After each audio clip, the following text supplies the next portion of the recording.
شرکت خصوصی نظامیان چینی در آسیای مرکزی در ازبکستان بار دیگر نماز عیدانه را بکار کردند.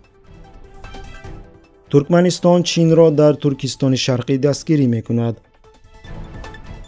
کارشناسان نظر خود را درباره هدف سفری وزیر کارهای خارجه چین به کشورهای آسیای مرکزی در پس‌منظر رویدادهای افغانستان اظهار نمودند.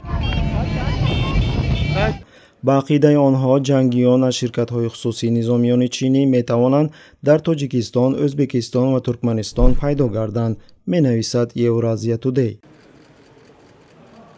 یادداشت می‌کنیم که سفر وزیر کارهای خارجه چین از 12 تا 16 ایول ادامه داشت و در جریان آن او با وزیران کارهای خارجه تاجیکستان، ترکمنستان و ازبکستان و اینچنین با سران این کشورها گفت و شنید دوجانبه انجام داد. وزیر کارهای خارجه چین وان ای در اشخاباد و دوشنبه اظهار نمود که چین به ترکمنستان و تاجیکستان حفظ عنعنوی و غیر مقرری امنیتی دولتی را کفالت می‌دهد. وی اینچنین در خصوص دستگیری پکین نیز در تاشکند خبر داد که به آنجا روز 15 ایول با سفری 2 روزه تشریف آورده بود. با عقیده کارشناس نظامی یوری لیامین، چین می‌خواهد موقعهای خود را در آسیای مرکزی دفاع کند. سخن درباره کنتینگنت شرکت‌های نظامی خصوصی برای حفظ انشاءات سرمایه‌گذاری چین در ترکمنستان، تاجیکستان و ازبکستان می‌رود. این است هدف سفری وان ای به این کشورها، گفت کارشناس. شماره کمی شرکت‌های نظامی خصوصی چین در همان افریقا نیز موجودند. در کشورهای آسیای مرکزی باشد تجارت چین معدن‌ها را استخراج کردن است. از این رو احتمال سخن درباره انشاءات‌های مذکور می‌رود، گفت او. And they've been sort of very interested in using Central Asia as a way to secure. جالب دقت است که ناظران مستقل بارها مقامات کشورهای منطقه آسیای مرکزی را برای سیاست جنایی اقتصادیشان تنقید می‌کردند که به فروش ذخیره‌های اقتصادی کشور به خارجیان روانه کرده شده است و در نهایت با بهانه حمایت منفعت‌های اقتصادی این کشور به استقرار ارتش خارجی اجازت می‌دهند. یادداشت می‌کنیم که ماه فوریه سال 2019 در وسایط اخباری عامه معلومات درباره حضور پایگاه نظامی چین در قلمرو ناحیه مرغابی ولایت بدخشان در مسافت چند کیلومتر دورتر از مرز با چین پیدا شد که این را عکس‌های ماهواره‌ای اثبات می‌کنند. باید قید کرد که استقرار کنتینگنت حربی خارجی نه تنها خطای سیاسی است که باعث از دست رفتن صاحب اختیاری می‌گردد، بلکه از روی دین اسلام گناهی بزرگ نیز به حساب می‌رود، زیرا این به غیر مسلمانان بر دارالاسلام امکانیت حکمرانی می‌دهد. در ماده 190 لایحه سرقانونی که آن را یکی از پارتی‌های سیاسی اسلامی آماده کرده است گفته می‌شود بستن همه گونه عهدنامه‌ها و پیمان‌های نظامی، اینچنین عهدنامه‌های سیاسی و بستن سازشنامه‌ها درباره اجاره پایگاه‌های نظامی و فرودگاه‌ها کاملاً جایز نیست. الله سبحانه و تعالی برچه‌لرimiزga ulug' Qurban hayitini ازبکستانی ها نتوانستند در روز عید قربان نماز دست جمعی در انتظار را به جا آورند. قرار دخلدار را شورای علمای اداره مسلمانان ازبکستان روز 16 ایول قبول کرد. شورای علما تصمیم خود را با وضع اپیدمیولوژی کشور اساسناک کرد. به جای نماز عیدانه به ازبکستانی ها توصیه داده شد که در خانه نماز نصف روزی گذارند. طبق قرار مذکور نماز جنازه نیز فرمان شده است که در خانه با اشتراک خویشاوندان نزدیک گذاشته شود. اینچنین ادای نماز جمعه موقتا بازداشته شده است. در مورد نمازهای 5 وقته باشد در میدانهای کشادی مسجدها با رعایت چاره‌های کرانتینی گذاشته می‌شوند. موفقیت bilan, sihat salomatchilik bilan, tinchlik va xotirjamlik bilan o'tib olmoqlarimizni muvaffaq aylasin.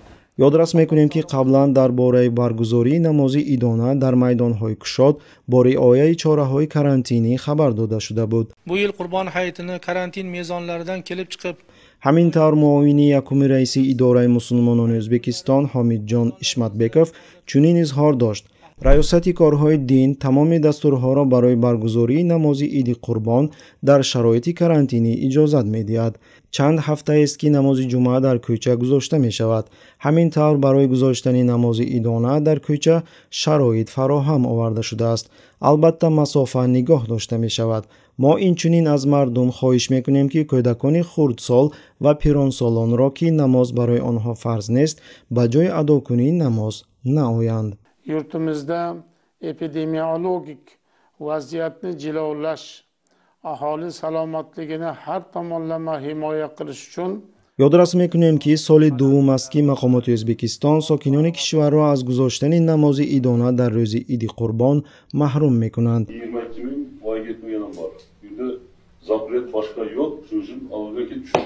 رژیم ازبکستان به مثل دیگر رژیم‌های منطقه آسیای مرکزی با استفاده از هر گونه بهانه در ایجاد محدودیت‌های نو در اجرای دستورهای دینی از جانب مسلمانان محدودیت‌ها ایجاد می‌کند.